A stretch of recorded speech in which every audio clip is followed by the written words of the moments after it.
We had one gig where the audience almost directly interacted with the visuals. It was in the black box. They had their like projection screens quite big, and it's just right beside the dance floor and kind of hangs down. So there's almost a point where, depending on the size of the images, that if there's people projected onto that screen, they kind of almost look life size, almost at the same height, you know, a bit higher up than the people on the dance floor. So, and I just remember some of the people on the dance floor who were clearly like wasted.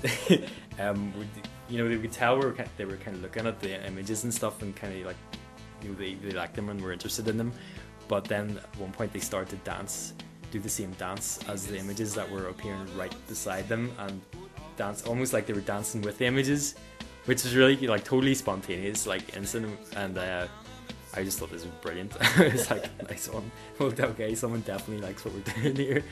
Other images which have got good reactions. I did a gig recently in the QFT, a hip hop night. They'd shown this old hip hop film called Wild Style, so I had lots of breakdancing imagery coming up, and like, did like loads of research in like old hip hop culture and stuff like that, and just kind of discovered all these random things. I mean, some of them were totally hilarious, and some of them were just really cool or whatever.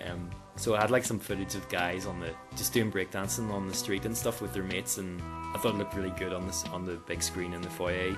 That stuff went down really well, and then I had this other breakdancing stuff from a 1980 show called Graffiti Rock, and it was the New York City Breakers, all wearing red spandex outfits, and their nicknames would appear at the bottom of the screen when they would like do these little dance moves, and then they would always, like, you know, when they spun around in their head or something, and would stop and do this like kind of point, and they'd be pointing to the next guy, but like they were totally posing. It was so funny, but they're actually really good breakdancers as well, so we were kind of both in awe and also in stitches.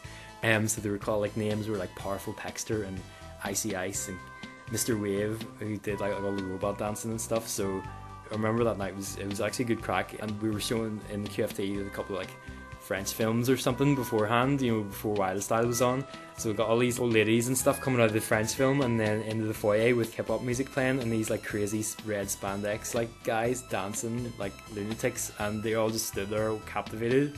A lot of them didn't leave for a wee while. They were just standing and watching like, what's going on here. But that was really good. I'm actually mixed in with some of the breakdance and stuff, like put in a bit of the whirling dervish as well, just to kind of, it's strange how sometimes you can kind of create these like new meanings by combining a couple of different types of footage.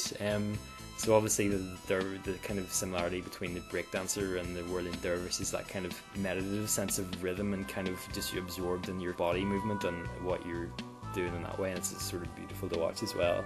But it was like two totally separate cultures, but almost like trying to achieve the same thing. I don't know. But yeah, that was another one that worked pretty well. The Len Lai stuff, as I said, always looks really good. And then, you know, every time I do a gig, I just throw in some random new things that I've just kind of discovered, and sometimes they look good and sometimes they look not so good, but you know, that's all part of the learning process. But eventually what I want to do is to film my own footage. I've always had a sort of vague notion about doing some nature type footage somehow, and tying that into, I don't know how that would work in a nightclub with like, I don't know what sort of like hardcore dance music or something would be on, or whatever was playing, but just something like natural, but like some kind of rhythm of earth, or I don't know, I'm just kind of talking off the top of my head now, but maybe like not like specifically Belfast, but just whatever, me growing up here and being in this kind of environment and culture, like some kind of expression of what that is in a way, but in a kind of visual format. Who knows what that would look like. Who knows if you'd actually want to see that. I mean, I don't really know what I want to do with it, but it's something that I've been thinking of for a while.